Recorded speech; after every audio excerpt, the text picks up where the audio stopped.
Matagal pa man po ang 2028 election, sabay medyo umiinit na ka-coffee ha, itong sino kasi ang tatakbo sa pagka-presidente sa 2028. Kasi kung tatakbo ka sa pagka-presidente as early as now, dapat nagpe-prepare ka na. Siyempre may mga party-party din yan eh. May mga kaalyado yan. At ngayon, ang lumulutang na pangalan na posible from the admin side or pag sinabi natin admin side, no, medyo close to the president, ay si Romualdez daw po at itong si Vice President Sara Duterte. Yan yung kanilang mga teorya dito, mga pinalulutang nila na posibleng magharap sa pagka-presidente sa 2028. Hindi pa po dyan kasama yung possible candidates mula doon sa Dilaw, no? Mula doon sa Liberal Party. Pero itong dalawa na ito, ang maingay ngayon, tumitindi kasi ang sigalot na ito sa pagitan ni Speaker Martin Romualdez at ni Inday Sara Duterte. Sa Tambalos-Los issue, nauna na pong nasabi ni Vice President Duterte, do hindi niya directly mention itong si Speaker Romualdez na may political ambition ito. Kanina nga po, sinabi, tulad ng nabanggit natin, sinabi na ni Harry Roque, no, na may political ambition, no, sa tumakbo sa pagka-presidente sa 2028 itong si Romualdez. At tumitindi yung issue na ito ka-coffee, no, kasi syempre ang Kongreso, no, ang lower house, nagdesisyon na po ito ka-coffee na bibigyan po ng zero na confidential funds of Office of the Vice President ang DepEd, kasama na po yung ibang government agencies, halimbawa ang DICT, yan, tatanggalan na rin po yan ng confidential funds, ang DA, ang DFA, yan, tatanggalan na po nila yan. Pero syempre, hindi lang naman yung committee yung nagdidesisyon. Sige, isa-isahin natin. Sabi kasi nila, baka mangilang-ilang congressman lang yung may gusto na tanggalan ng confidential funds ang opisina ni Vice President Sara Duterte. Kasi sa mga hearing, nailulusot ito di ba? Pumapasa ito sa mga committee hearing Itong request ng confidential funds ng OVP at ng DepEd. Pumasa sa hearing, pero all of a sudden, biglang magkakaroon ngayon ng decision ng House na tanggalan na ito ng confidential funds dahil naging maingay itong issue na ito. At particular po si Stella Kimbo, no, ang representative mula dyan sa Marikina, na sinabi niya nga na 11 days lang nagastos itong cash na ito, 125 million na confidential funds ni Vice President Sara Duterte. So ang sinasabi nila, hindi lang yan desisyon ng ilang mambabatas, desisyon yan ng leadership. Naintindihan niyo ba yung ka-coffee? In short, may basbas ng leader. Sino ba ang leader dyan sa House of Representatives? Si Romualdez. So tinuturo nila yan. Kumbaga, wag natin silipin yung ilang mga congressman na reject doon sa request ng OVP ng confidential funds. Or dapat daw silipin yung leadership. Kasi sino ba yung nagdidikta niyan? Ba yung nagdidikta yan dyan sa House? Sino nga ang leader dyan? Si Martin Romualdez. No? So parang ganyan, medyo tumitindi na itong issue na ito kasi sinasabi ng kabilang side, pinupolitika. Di ba? Na parang mukhang intentional itong pag-aalis na ito. Politics yung usapan. Pero sinasabi naman din ng kampo ni VP Sara na ibigay natin ang desisyon dyan sa Kongreso noon sa kanyang previous interview. Kasi kapangyarihan ng Kongreso yan, i-approve o hindi. Anyway, sige. Anong mangyayari dito sa mga tinanggal na confidential funds? Again, the version pa lang ito ng lower house aakyat pa po yan ng Senado.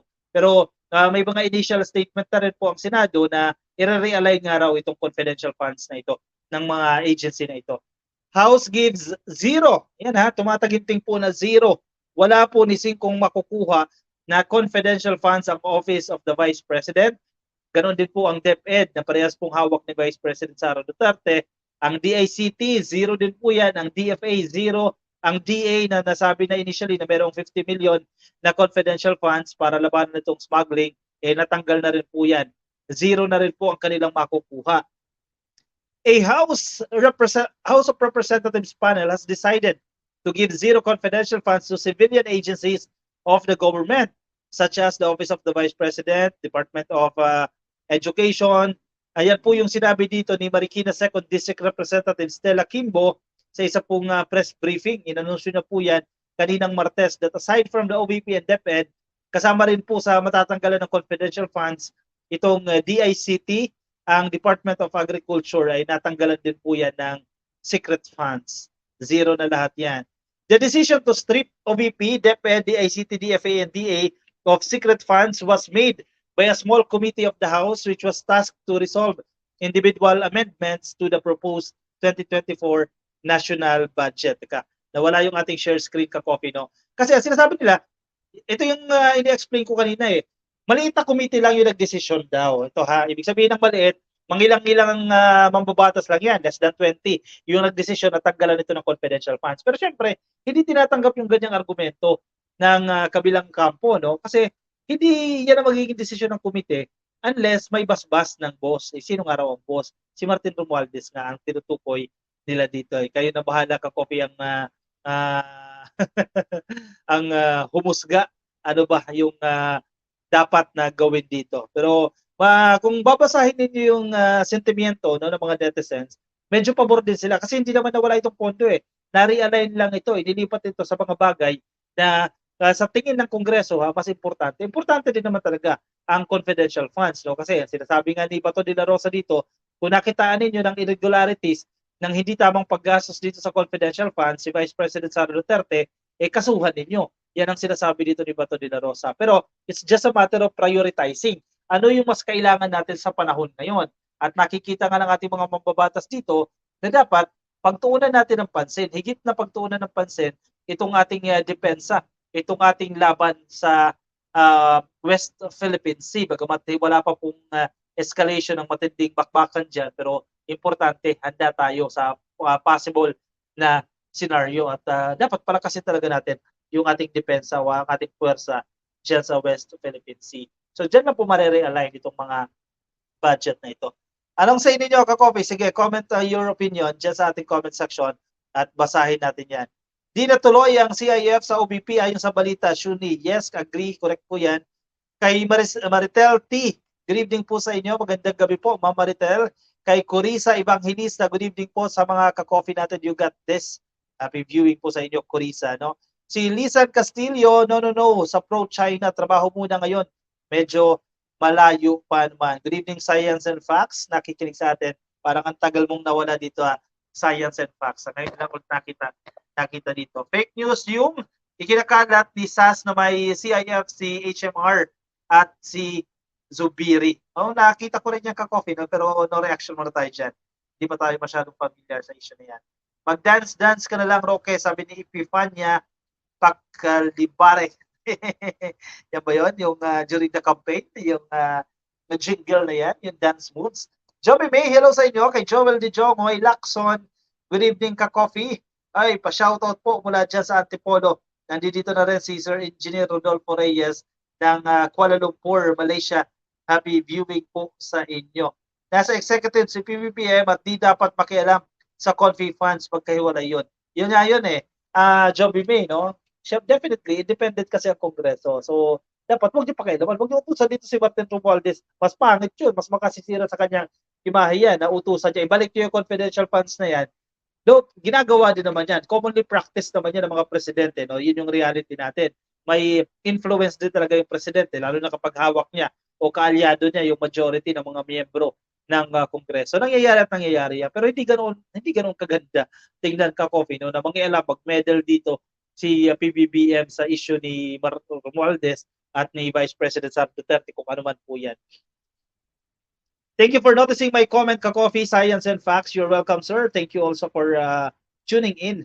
Each congressman naman may sariling mga utak at hindi nila kailangan mga basbas ni Martin para magbigay ng kanilang desisyon. That's another point, Florina Robel. Pero syempre, hindi tinatanggap ng kabilang side yan kasi, again, may basbas daw yan ng higher ups. Hindi lang yung komite yung dapat sisihin dito. Paano magiging kalaban? Teka. May sinasabi dito si Engineer. Paano magiging kalaban ng bayan ng mga congressman na inilipat ang CIF sa mga tamang ahensya ng pamahalaan na ang mandato ayon sa saligang batas ay pangalagaan ang karugtong. Ang pangalagaan ng teritoryo ng Pilipinas siguro ang tinutukoy dito ni Engineer Rodolfo Reyes. Actually, valid naman talaga, ka-coffee, yung move na ito na i-realign, di ba? Kasi mas kung titingnan natin yung prioridad, dapat talaga paigtingin natin yung ating depensa dyan. Seguridad ng mamamayan, hindi ko mag-gets ang lohika ng ating Vice Presidente, sabi ni Engineer Rodolfo Reyes. Pero ang question, ako, personal opinion ko ito, ka-coffee, kung kailangan ba ng confidential funds ng Office of the Vice President, definitely, kailangan niya yan, ka-coffee. Pero in this time, itong sitwasyon natin na ito, yung nangyayari ngayon, okay din na i-realign. Actually, kahit bawasan niya lang, ka-coffee, huwag naman lahat, kahit tirahan ng bahagya, no? Pero importante din talaga na pondohan natin itong ating pagdepensa sa West Philippine Sea. Right? It's a matter of prioritizing, no? yung mga projects or programs na dapat pondohan. Sige, anong say ninyo dyan? Lagay lang po dyan sa ating comment section at basahin din natin yan. Sandy Domingo, hello sa inyo. Nakikinig sa atin sa Facebook. Si Dante Gonzalez, shoutout po sa inyo kay Elijah Samuel at kay Joella Quintanilla. Happy viewing din kay Lazy, kay Rolando Doronio Rodriguez, kay Romsky Dax. Shoutout po sa inyo ka-coffee, kay Jerome Brian Riboliedo. Hi Idol ka-coffee, happy viewing po sa inyo. Sa mga nakikinig po sa atin dyan sa Facebook, i-click lang po yung follow, click lang po yung like, baka hindi pa kayo naka-follow or like dyan sa ating Facebook page. Walang labayan po yan. Kung nasa YouTube po kayo, i-click lang po ang subscribe. Isa pa tayong topic ha. Huwag mo nang aalis. Isa pa, ka-coffee.